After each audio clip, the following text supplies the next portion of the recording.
Nigel Farage. Thank you, Mr. Speaker. I'm sure the Prime Minister and the whole House would wish to congratulate Donald Trump on his landslide victory last week. Has the time not come, Prime Minister, to prescribe what is so obviously a terrorist organisation, and in doing so, not just do the right thing, but maybe mend some fences? I will hear the question. Nigel.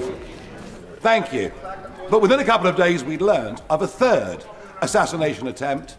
Charges have been laid, and behind it are Iran's Revolutionary Guards. Keir Starmer, caught off guard and fumbling through his notes, faces a relentless onslaught from Nigel Farage on live TV. As Starmer struggles to defend Labour's record, Farage unleashes a barrage of facts that leave the opposition leader visibly shaken. But what exactly did Farage say that rattled Starmer so deeply? And how did this unexpected confrontation expose the cracks in Labour's facade? Well, I'm glad to see the honourable member making a rare appearance back here in Britain. He spent so much time in America recently, I was half expecting to see him on the immigration statistics. Between this government and the incoming presidency of Donald Trump's, given that the whole of his cabinet have been so rude about him over the last few years. Well, when we see the next batch. But he may have missed. I did congratulate the incoming president last week. Stay tuned as we break down this explosive encounter that's got everyone talking. Before we move on, I'd like to ask you a small favor. If you appreciate this content, please take a second to like this video and subscribe to the channel. Over 98% of you watch the videos without subscribing. It costs you nothing, but it makes a huge difference to us. So did you click the subscribe button? Great, thank you so much. Now, back to the video. As Nigel Farage stepped onto the debate stage, the atmosphere crackled with anticipation. Keir Starmer, the Labour leader, stood confidently, seemingly secure in his position as the favoured contender. The public expected a routine exchange, with Starmer easily fending off challenges from the political underdog. But Farage had other plans. From the moment he opened his mouth, Farage's strategy became clear. He wasn't there to play nice or stick to the usual script. His opening salvo caught Starmer completely off guard. And we will work with him. The point he makes about Iran is a very serious point, and we will work across the House and with our allies on it. Obviously, on question of prescription, we keep them under review. Thank you. Leaving the Labour leader visibly shaken, it quickly became apparent that Farage had come armed with an arsenal of facts and figures, meticulously researched and carefully chosen to expose Labour's weaknesses. As the debate progressed, Farage's preparation shone through. He hammered home key statistics on immigration policies that left Starmer scrambling for answers.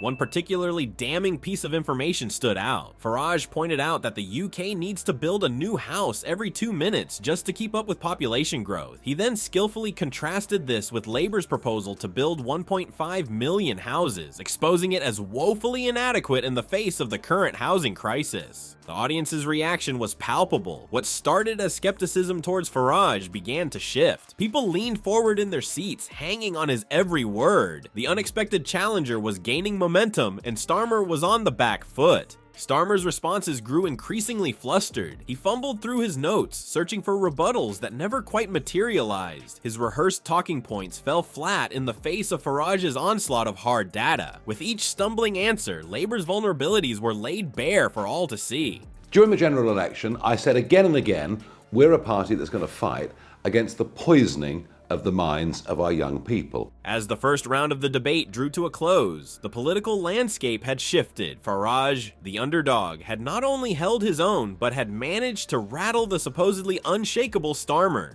The Labour leader's credibility was wobbling, and the public's perception of both men was rapidly evolving. The stage was now set for an even more intense second round. Starmer would need to regroup and find a way to counter Farage's unexpected strength. But with his carefully crafted image already showing cracks, could he regain control of the narrative, or would Farage continue to expose the hollow core of Labour's promises? The political combat was far from over, and viewers were left on the edge of their seats, eager to see what would unfold next. Just as Starmer thought he'd weathered the worst of Farage's attacks, the conversation shifted to economic policy. Suddenly, Labour's grand vision for Britain's future began to look more like a house of cards. What crucial flaw in their plans had everyone overlooked until now? Starmer, visibly rattled from the first round, attempted to regain his footing with a series of rehearsed talking points about Labour's economic promises. But Farage wasn't about to let him off the hook. With a glint in his eye, he unleashed a bombshell that left the audience gasping.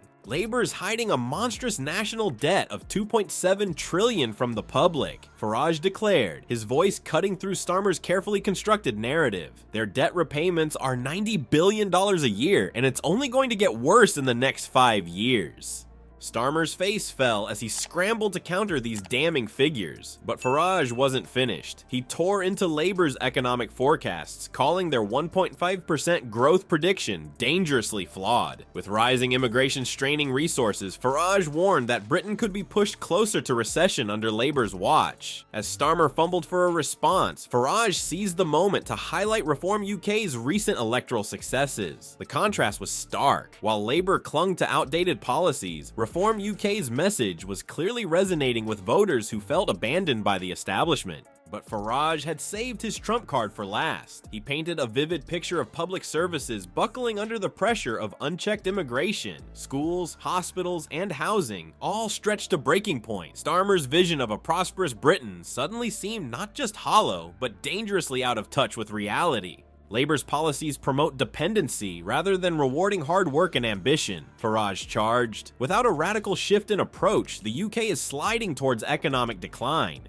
As the debate drew to a close, the atmosphere in the studio had shifted dramatically. Starmer, once seen as the clear favorite, now appeared shaken and uncertain. His carefully crafted image as a competent leader had crumbled under Farage's relentless assault of facts and figures. The unexpected turn of events left Labour reeling. Viewers at home were left questioning everything they thought they knew about the current political landscape. Had Farage just reshaped the entire debate around Britain's economic future? And more importantly, how would this explosive confrontation impact the upcoming election? As the dust settles on this explosive debate, it's clear that Nigel Farage has done more than just challenge Keir Starmer. He's shaken the very foundations of British politics. Viewers are left grappling with a new reality, one where the established order seems suddenly vulnerable. The confident Labour leader they thought they knew has been exposed as lacking answers to crucial questions about immigration and the economy. But it's not just Starmer feeling the heat. The aftermath of this clash has sent shockwaves through the entire Labour Party. Reports suggest some MPs are even considering jumping ship, fed up with Starmer's leadership and policies. It's a sign that the cracks in Labour's facade run deep, and Farage's performance may have just widened them into chasms. Meanwhile, social media is buzzing with discussions about Farage's unexpected triumph. Even Elon Musk has weighed in, congratulating Farage on Reform UK's recent electoral successes. It's a testament to how far the ripples from this debate have spread, potentially reshaping voter allegiances in ways we're only beginning to understand.